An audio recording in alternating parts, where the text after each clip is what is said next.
അവൻ ഇവിടെയൊന്നും കാണുന്നില്ലല്ലോ. അങ്ങോട്ട് നോക്കാം.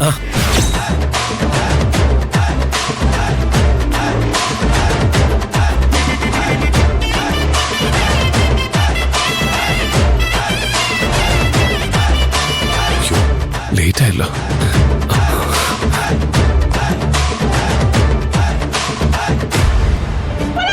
ഇപ്പൊ ഗന്ധർവൻ അവിടെ എത്തിയിട്ടുണ്ടാവും. കൈലാഷിനെ ഇനി ഇവിടെ പിടിച്ചു നിർത്തേണ്ട ആവശ്യമില്ല.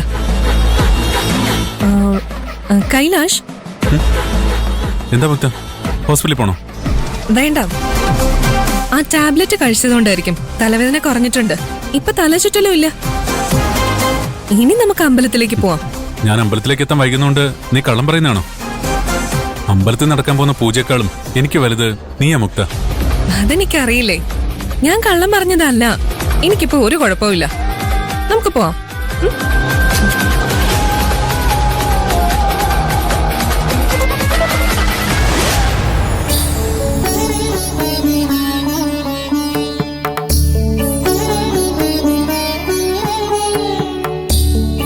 നാഗരാജാവ് ക്ഷിപ്രപ്രസാദിയാ. വിളിച്ചാ വിളിപ്പുറത്തെത്തും. മനസ്സറിഞ്ഞ് പ്രാർത്ഥിച്ചോളൂ.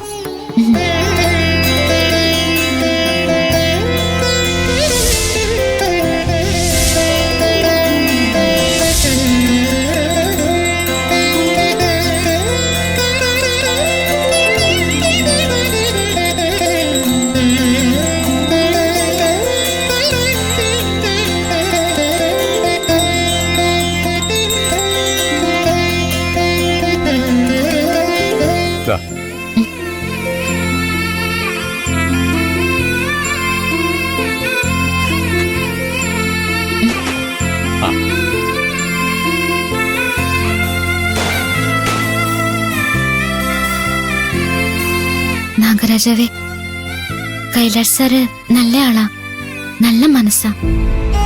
പണക്കാര് പാവപ്പെട്ടവര് എന്നൊന്നും നോക്കാറില്ല. കൈലാഷ് സാർ ഒരു പെൺകുട്ടിയെ സ്നേഹിക്കുന്നുണ്ടെങ്കിൽ അവളുടെ മനസ്സും നല്ലതായിരിക്കും. അതുകൊണ്ട് കൈലാഷ് സാറിന്റെ ആഗ്രഹം സാധിച്ചു കൊടുക്കണേ നാഗരാജാവേ. പാർവതി, ഇതെന്റെ ശബ്ദമാണ്, എന്റെ ഗന്ധർവന്റെ ശബ്ദം.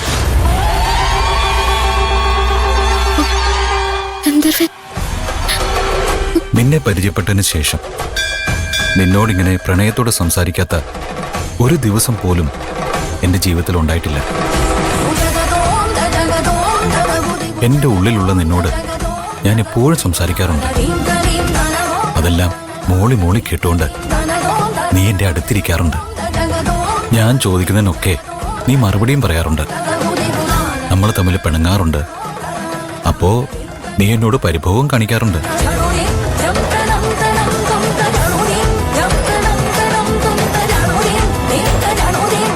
കണ്ണിൽ നിന്ന് അകന്നിരിക്കുമ്പോഴും ഉള്ളുകൊണ്ട് ഞാൻ നിന്നെ കാണാറുണ്ട് പാർവതി.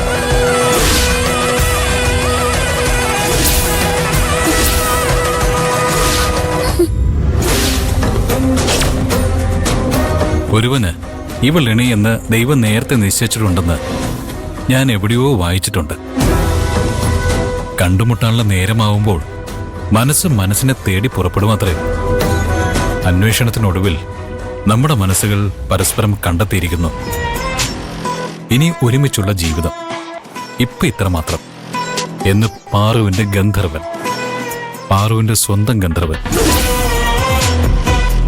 ഗന്ധർവനായി നിന്റെ മുന്നിൽ ഞാൻ വരുമെന്ന് പറഞ്ഞ സമയത്തൊന്നും എനിക്ക് നിന്റെ മുന്നിൽ വരാൻ കഴിഞ്ഞില്ല. നന്ദനും പാർവതിയും തമ്മിൽ കണ്ടുമുട്ടിയിട്ട് കുറേ ദിവസങ്ങളായി കാണും. പക്ഷേ പാർവതിക്ക് ഗന്ധർവനെ കണ്ടുമുട്ടാൻ ദൈവം നിശ്ചയിച്ച മുഹൂർത്തം ഇതായിരിക്കും. നമ്മുടെ പ്രണയം ദിവ്യമല്ലേ, അതുകൊണ്ടാവും അതിനായി ഈ ദൈവസന്നിധി തന്നെ ഭഗവാൻ നിശ്ചയിച്ചത്. നീ എന്തിനെങ്ങനെ തരിച്ചു നിൽക്കുന്നേ? ഞാൻ പറഞ്ഞത് നിനക്ക് മനസ്സിലായില്ലെന്നുണ്ടോ? മനസ്സിലായില്ലെങ്കിൽ കുറച്ചുകൂടി വ്യക്തമായിട്ട് പറഞ്ഞുതരാം. ഞാനാണ് നിന്റെ ഗന്ധർവൻ.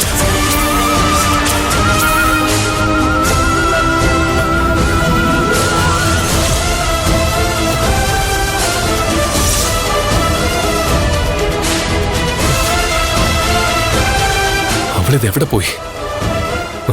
അമ്പലത്തിനുള്ളിലുണ്ടാവും.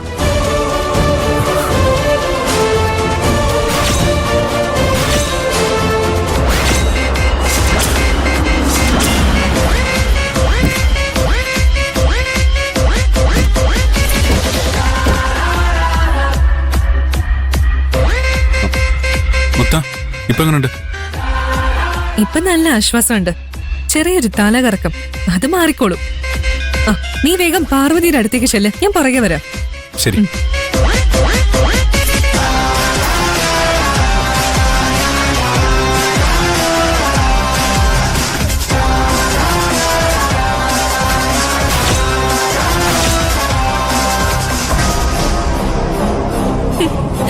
ചാടിത്തുള്ളി പോകുന്നത് കണ്ടില്ലേ?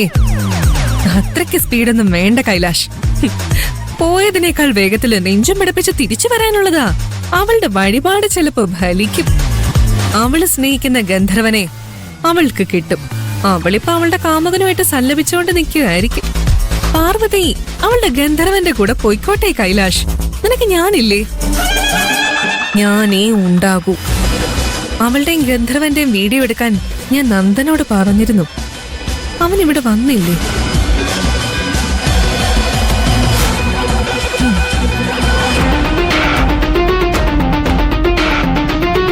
അല്ല, പാറു എന്താന്നും പറയാത്തത്? ആ, എനിക്ക് മനസ്സിലായി. ഗന്ധർവൻ ഞാനാണെന്ന് വിശ്വസിക്കാൻ നിനക്ക് കഴിയുന്നില്ല. അതെന്തുകൊണ്ടാണെന്നറിയൂ? ഗന്ധർവനെ കുറിച്ച് നിന്റെ മനസ്സിലൊരു സങ്കല്പമുണ്ട്.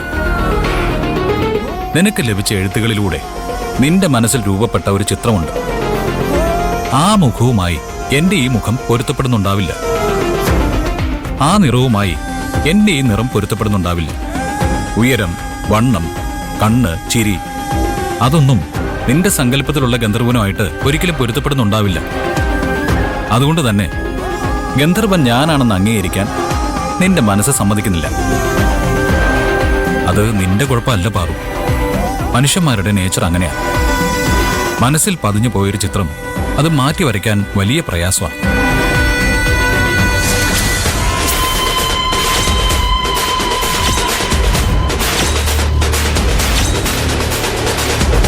യാദൃശ്ചികതകളുടെ ആകെത്തുകയാണ് ജീവിതമെന്ന് ഞാൻ എവിടെയോ വായിച്ചിട്ടുണ്ട്. നിന്നെ കണ്ടുമുട്ടിയതിന് ശേഷമാണ് അതിന്റെ അർത്ഥം എന്താണെന്ന് എനിക്ക് മനസ്സിലായത്.